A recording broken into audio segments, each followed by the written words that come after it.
What about the pieces of West Bank we're going to end up with?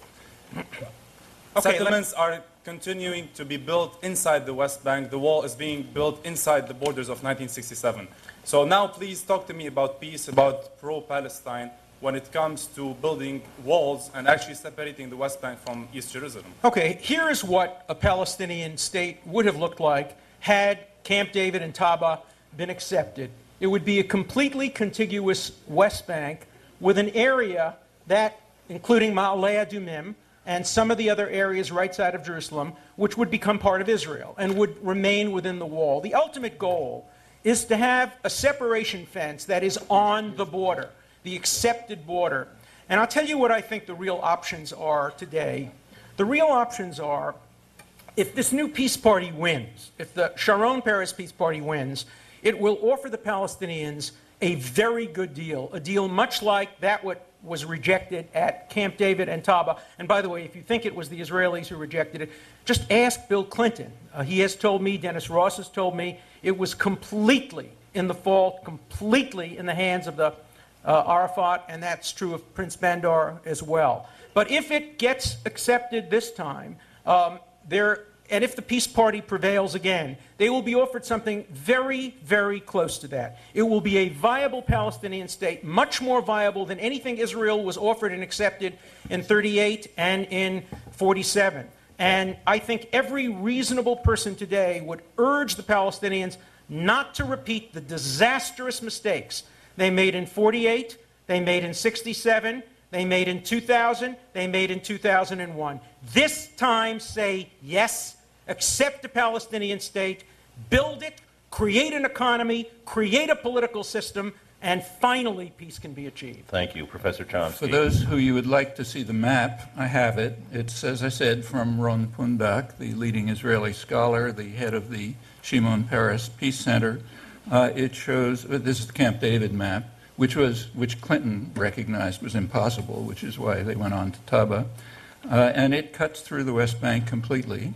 It's not that. Here it is. This is Ron Pundak's map. That's the one the Palestinians... We know that everyone can see them clearly. Ron Pundak is not a Palestinian. He's the head of the Shimon Peres Peace Center. This is Dennis Ross's map. Yes, Dennis Ross was the U.S. negotiator whose word is meaningless. Ron Pundak is the leading Israeli scholar. And if you want to go into why Ross's book is worthless, I'll be happy to say it. It's obvious to any reader.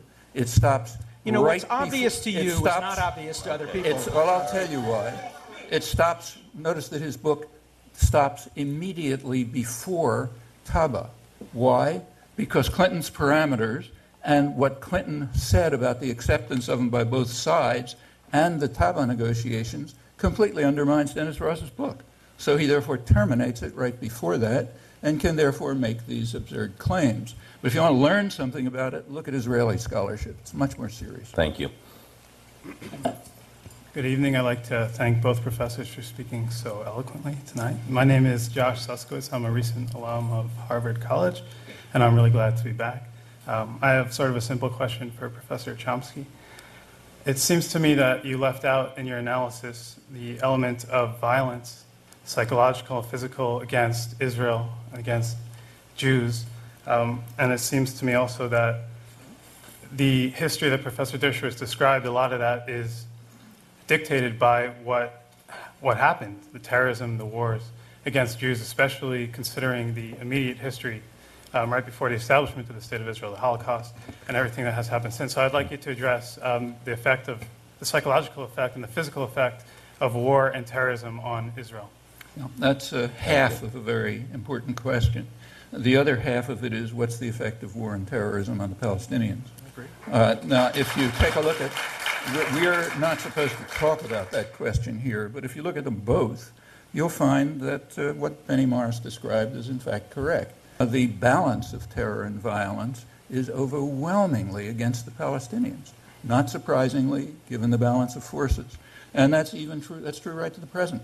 I mean, for decades, Israel was able to run the West Bank virtually with no forces, as Morris and others point out, because the population was so passive. While they were being humiliated, beaten, tortured, land stolen, and so on, just as I quoted. Finally, there was a reaction. And it's interesting to see the U.S. reaction to it. In the first month of the Intifada, this one, October 2000, in the first month of the Intifada, 74 Palestinians were killed, 4 Israelis were killed. It's all in the occupied territories. The Israeli army, according to its own records, fired 1 million bullets in the first day, which disgusted the generals when they learned about it. Israel, the first few days of the Intifada, was using U.S. helicopters, they don't make them, U.S. helicopters to attack civilian complexes, apartment houses and so on, killing and wounding dozens of people. And the U.S. did respond to that. Clinton responded by sending the biggest shipment of military helicopters in a decade to Israel. The press responded too by not publishing it. I should add, refusing to publish it because it was repeatedly brought to their attention.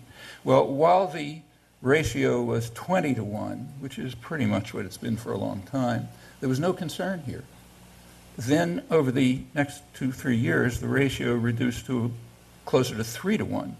And then came enormous concern about the 1, not the 3. And this goes back for a long time. What I quoted from Mars is accurate. Well, Brief, you know...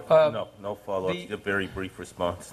The idea that there is this vast conspiracy between the American media and both Democrats like Clinton and Republicans like Bush to hide the truth from the American public